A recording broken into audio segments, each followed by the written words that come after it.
प्रिय विद्यार्थियों, आज की इस कड़ी में उर्दू की प्रसिद्ध कथा लेखिका रजिया सज्जाद जहीर की कहानी नमक को पढ़ेंगे और समझेंगे। लेकिन कहानी समझने से पहले लेखिका के बारे में जान लेते हैं, जिससे कहानी समझने में हम लोगों को आसानी होगी। रजिया सज्जाद जहीर मूलतः उर्दू की कहानी की लेखिका हैं। इनका जन्म अजमेर शहर में हुआ था।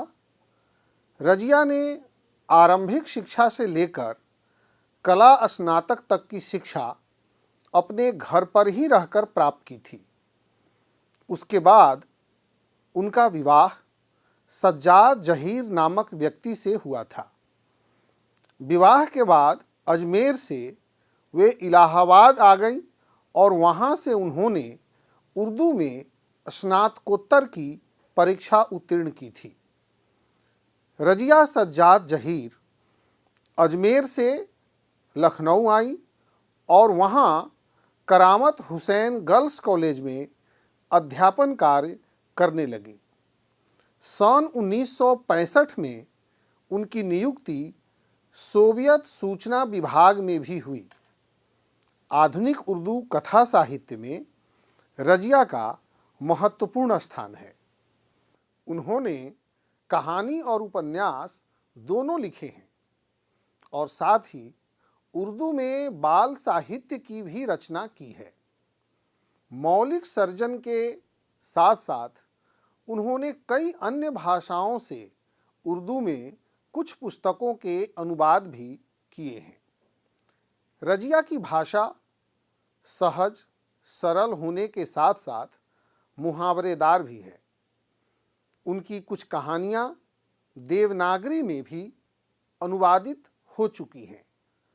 रजिया सज्जाद जहीर की कहानियों में सामाजिक यथार्थ और मानवीय गुणों का सामंजस्य दिखाई देता है। उनकी कहानियों में सामाजिक सद्भाव के साथ ही धार्मिक सहिष्णुता भी दिखाई देती है। रजिया की कहानियों में हिंदू मुस्लिम सद्भाव और संबंधों को बढ़ावा मिलता है। आधुनिक संदर्भ में बदलते हुए पारिवारिक मूल्यों को उभारने का उन्होंने सफल प्रयास किया है। उनकी कहानियों की यात्रा सहज सरल होने के साथ साथ मुहावरेदार है, जिसे पढ़ने के बाद आप सभी पाठकों को, आप सभी विद्यार्थियों को सहज रूप से ही कहानी से जुड़ने का अवसर प्राप्त होगा और आप खुद उससे जुड़ भी जाएंगे। उनकी कहानियाँ में कुछ कहानियों को मैं यहाँ लेता हूँ, जैसे मेहमान रहमत या जहमत, उनकी बहुत ही मशहूर कहानियाँ हैं। जर्द गुलाब, सुल्तान सलाहुद्दीन बादशाह आदि है। हम लोग उनकी कहानी, जिसको आज हम लोग पढ़ेंगे, उसका शीर्षक नमक है। उन्हें बहुत सारे पुरस्कार भी मिले। उन पुरस्कारों में सोवियत लैंड नेहरू पुरस्कार, उर्दू अकादमी उत्तर प्रदेश से अखिल भारतीय लेखिका संघ अवार्ड प्रमुख है। रजिया सज्जाद जहीर एक ऐसी लेखिका हैं जिन्हें पढ़ना और समझना आज के संदर्भ में उतना ही आधुनिक है जितना उस समय जब वो यह कहानी लिखी गई थी। विद्यार्थियों, आज हम लोग नमक कहानी पढ़ेंगे। पाठ पढ़ने से पहले पाठ के बारे में जानने का प्रयास करते हैं कि आखिर नमक कहानी में ऐसी क्या बात है जो हम सबके पाठ्य पुस्तक में संकलित है और उसे हमें पढ़ना क्यों आवश्यक है, उससे किन मानवीय मूल्यों को हमें सीखने का अवसर प्राप्त होगा और हम अपने जीवन और व्यवहार में किस प्रकार उस कहानी को उतार सकेंगे, जिससे हमारा समाज, हमारा देश एक अच्छा समाज और एक अच्छा देश बन सके, एक अच्छा नागरिक बन सके।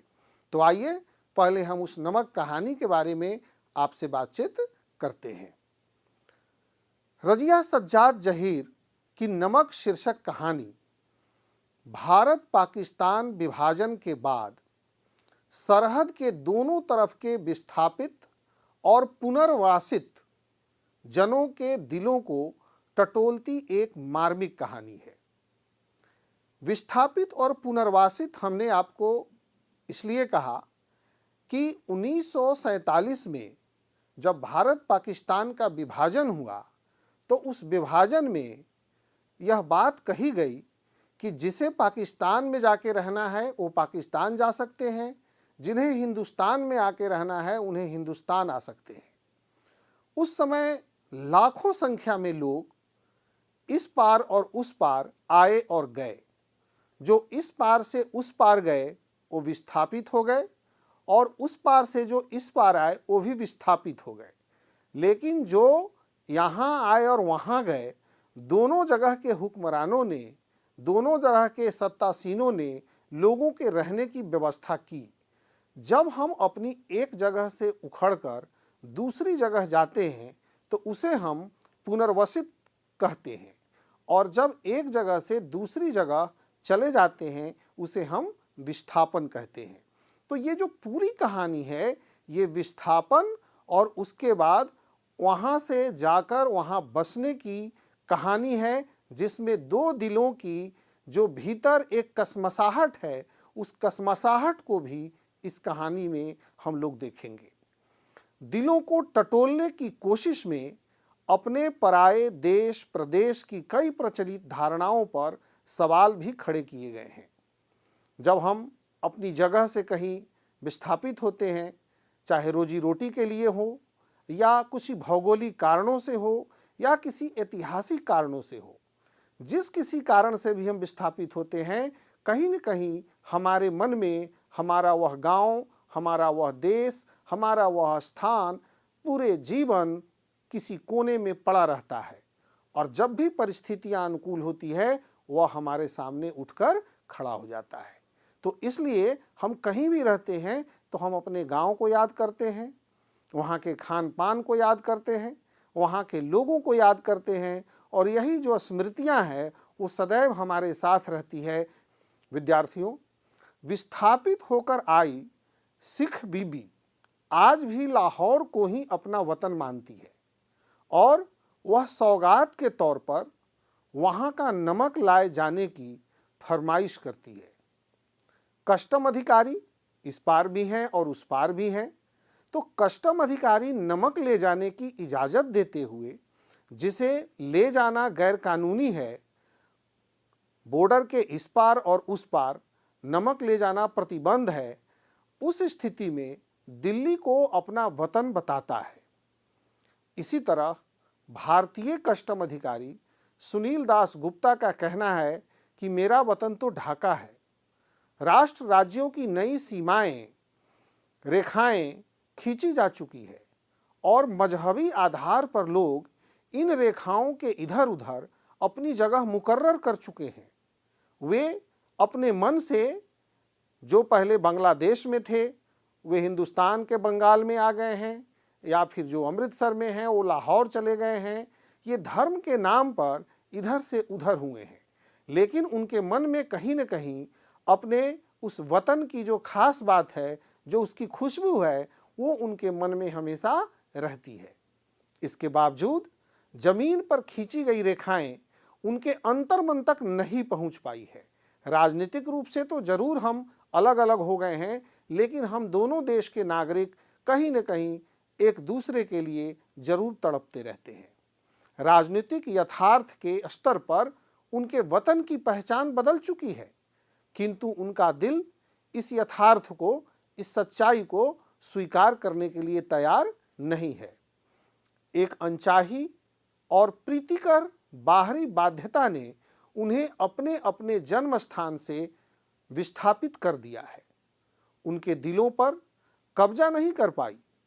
नमक जैसी छोटी सी चीज का सफर पहचान के इस पहलू को परत दर परत उधेड़ देता है। अपने जन्म स्थान के प्रति प्रेम जब तक सरहद के आर पार जीवित है, तब तक यह उम्मीद की जा सकती है कि कि राजनीतिक सरहदें एक दिन बेमानी हो जाएंगी। लेकिन यह भी देखने की बात है कि जो पीढ़ी विस्थापन के दंश को झेला है, उसके मरने के बाद क्या होगा? क्या वे बच्चे जो कभी लाहौर देखे ही नहीं, वे लोग जो कभी अमृतसर देखे ही नहीं, क्या उनके मन में भी लाहौर और अमृतसर के प्रति वही छटपटाहट रहेगी जो उस पीढ़ी के लोगों के दिलों में है? तो इस तरह के तमाम प्रश्न ऐसे हैं जो इस कहानी को पढ़ने के बाद हमारे मन में कहीं न कहीं उथल पुथल मचाती है। लेकिन जब हम इस कहानी में आगे बढ़ते हैं तो और बहुत सारे प्रश्न हमारे सामने आएंगे जिससे हम आप लोगों से अभी बातचीत करेंगे। लेकिन लाहौर के कस्टम अधिकारी का यह कथन बहुत ही सारगर्भित है इस कहानी में। उनको आप लोगों को देखना चाहिए कि उनको यह नमक देते वक्त मेरी तरफ से कहिएगा कि लाहौर अभी तक उनका वतन है और दिल्ली मेरा, तो बाकी सब रफ्ता रफ्ता ठीक हो जाएगा। ये जो उम्मीद है, ये प्रत्येक मनुष्य के जीवन में आशा की उम्मीद है कि हम जिस परिस्थितियों में रह रहे हैं, आने वाला समय उस परिस्थितियों से ठीक कर देगा और हम जिस परिस्थितियों में रह रहे हैं, यह परिस्थितियां बदल जाएंगी। लेकिन क्या यह परिस्थितियां कभी बदली है या बदलने के लिए किसी ने प्रयास किया है? ये बहुत बड़ा एक प्रश्न है। हम अपने मन में इस प्रश्न को लेकर पूरे जीवन जीते रहते हैं और अंतिम सांस तक हमारे मन में कहीं न कहीं अपने जन्म स्थान के प्रति, अपने लोगों के प्रति कसमसाहट रहती है। लेकिन क्या इस सवाल का जवाब हम लोग ढूंढ पाते हैं? लेकिन हम सभी जानते हैं कि आशा मनुष्य को हमेशा ताकत देती है, इसलिए हमें उसी ताकत के साथ आगे बढ़ने की आवश्यकता होती है। तो क्या नई पीढ़ी के आने पर यह उम्मीद बनी रहेगी? यह एक बड़ा सवाल है और इन सवालों का जवाब तो वक्त ही देगा। अभी फिलहाल आइए कहानी को समझने का प्रयास करते हैं। मुझे उम्मीद है कि कहानी की जो पृष्ठभूमि है, जिसे हमने अभी आपको समझाने का प्रयास किया, उसी पृष्ठभूमि के आधार पर आप इस कहानी के सार को भी समझने का प्रयास कीजिए और मुझे आशा है कि आप इस कहानी को ठीक ढंग से समझ पाएंगे। तो आइए समझते हैं नमक कहानी के सारांश को। कहानी शुरू होती है, सफिया अपने पड़ोसी सिख परिवार के यहाँ कीर्तन में गई थी। वहाँ एक सिख बीबी को देखकर वह हैरान हो गई, क्योंकि उसकी आंखें भारी भरकम, शरीर, वस्त्र आदि सब सफिया की माँ की तरह थी। सफिया से प्रभावित होकर सिख बीवी ने उसके बारे में अपनी बहू से पूछा। जब उसे पता चला कि वह सुबह लाहौर जा रही है, तो वह उसके पास आकर लाहौर की बातें करने लगी। उसने बताया कि वह विभाजन के बाद भारत आई थी, उनका वतन तो लाहौर ही है। कीर्तन समाप्त होने के समय सफिया ने लाहौर से कुछ लाने के लिए पूछा। उसने हिचकिचाहट के साथ लाहौरी नमक लाने के लिए कहा। लाहौर पहुंचने पर सफिया के भाइयों ने खूब खातिरदारी की। उससे मिलने वाले अनेक उपहार लेकर आए। उसके सामने सेर भर लाहौरी नमक की पुड़िया ले जाने की समस्या थी। पुलिस अफसर भाई ने नमक ले जाने को गैरकानूनी बताया तथा व्यंग किया कि भारत के हिस्से में विभाजन के समय अधिक नमक आया था। ले जाने की जिद की तो जांच का हवाला दिया था। बेइज्जती का डर दिखाया। वह प्रेम की चीज को शालीनता से ले जाना चाहती थी, परंतु भाई ने कानून की सख्ती के विषय में बताया तो अंत में वह रोने लगी। भाई सिर हिलाकर चुप हो गया। साफिया को लाहौर से रवाना होना था। उसने सारी रात पैकिंग की, सारा सामान सूटकेस में रख ली तथा नमक की पुड़िया ही शेष रह गई थी। पर भावना के स्थान पर बुद्धि धीरे धीरे जब उस पर हावी हुआ तो उसने कीनू के ढेर के नीचे नमक की पोटली छिपा दी। उसने देखा था कि भारत से केले जा रहे थे तथा पाकिस्तान से कीनू आ रहे थे। कोई जांच नहीं हो रही थी। इस तरह नमक सुरक्षित पहुंच जाएगा। फिर वह सो गई। वह माहौल और सगे संबंधियों के बारे में सपने देख रही थी। यहाँ उसके भाई, चाहने वाले दोस्त, नन्हे नन्हे भतीजे भतीजियाँ सब याद आ रहे थे और वह यहाँ से जा रही थी। शायद फिर वह न आ सके। उसे इकबाल का मकबरा, लाहौर का किला, किले के पीछे डूबते हुए सूरज की नारंगी किरणें आदि दिखाई दे रही थी। अचानक उसकी आंखें खुल गई क्योंकि उसका हाथ कीनू की टोकरी पर पड़ा था। उसके दोस्त ने कहा था कि यह हिंदुस्तान और पाकिस्तान की एकता का मेवा है। वह फर्स्ट क्लास वेटिंग रूम में बैठी थी। उसके भाई ने उसे दिल्ली तक का टिकट खरीद दिया था। वह सोच रही थी कि आसपास टहल रहे लोगों में सिर्फ वही जानती थी कि टोकरी की तह में कीनुओं के नीचे नमक की पुड़िया है। जब सामान कस्टम जांच के लिए जाने लगा तो उसने फैसला किया कि मोहब्बत का तोहफा वह चोरी से नहीं ले जाएगी। उसने जल्दी से पुड़िया निकाली और हैंडबैग में रख ली। जब सामान जांच के बाद रेल की तरफ चला तो वहां एक कस्टम अधिकारी की तरफ बढ़ी। वह खिचड़ी बालों वाला अधिकारी था। साफिया ने उसके बारे में पूछा। उसने हैरान होकर अपना वतन दिल्ली बताया। साफिया हैंडबैग मेज पर रख दी और नमक की पुड़िया निकालकर उसके सामने रख दी और उसे सब कुछ बता दिया। पुड़िया को अच्छी तरह लपेटकर उसके बैग में रख दिया और बोला कि मोहब्बत तो कस्टम से इस तरह गुजर जाती है कि कानून हैरान रह जाता है। उसने जामा मस्जिद की सीढ़ियों को सलाम देने को कहा और सिख बीबी को यह संदेश देने को कहा कि लाहौर अभी तक उनका वतन है और दिल्ली मेरा, तो बाकी सब धीरे धीरे ठीक हो जाएगा। साफिया अटारी में भारतीय रेल में एक जैसी भाषा और गालियों के कारण कब लाहौर खत्म होने को है और कब अमृतसर शुरू हो गया यह समझ नहीं पाई। अमृतसर में कस्टम की जांच शुरू हुई तो कस्टम के पास पहुंची तथा अपने पास नमक होने की पूरी बात सुनाई। इसने साफिया को साथ चलने को कहा। एक कमरे में जाकर कस्टम अधिकारी ने उसे बैठाया तथा 2 कप चाय लाने के लिए एक पुलिस को ऑर्डर दिया।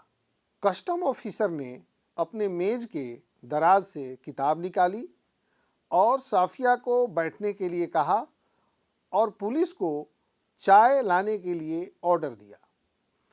उसके पहले पन्ने पर ही शमसुल इस्लाम की तरफ से सुनील दास गुप्त को प्यार के साथ ढाका 1946 लिखा था। साफिया के पूछने पर उसने अपने वतन का नाम ढाका बताया। जिस दिन वह भारत आ रहा था उसे 1 वर्ष पहले उसकी सालगिरह पर उसके दोस्त ने यह किताब दी थी। फिर वह कोलकाता में रहकर पढ़ाई की तथा नौकरी करने लगे। कस्टम ऑफिसर ने बताया कि हम अपने वतन आते जाते थे। साफिया वतन की बात पर हैरान थी। विद्यार्थियों, मुझे पता है कि आप कहानी बड़े ध्यान से सुन रहे हैं। यह कहानी मैं आपको संक्षिप्त रूप में सुना रहा था, लेकिन यह कहानी इतनी ही नहीं है, अभी इसके आगे भी है। और आज की इस कड़ी में मैं ये कहानी इतनी ही आपको सुना पाया हूँ, लेकिन इसके आगे की बात अगली कड़ी में मैं आपको सुनाऊंगा। तो आइए अब अगली कड़ी में इस कहानी को सुनेंगे। तब तक के लिए आज ये कहानी यहीं तक। धन्यवाद।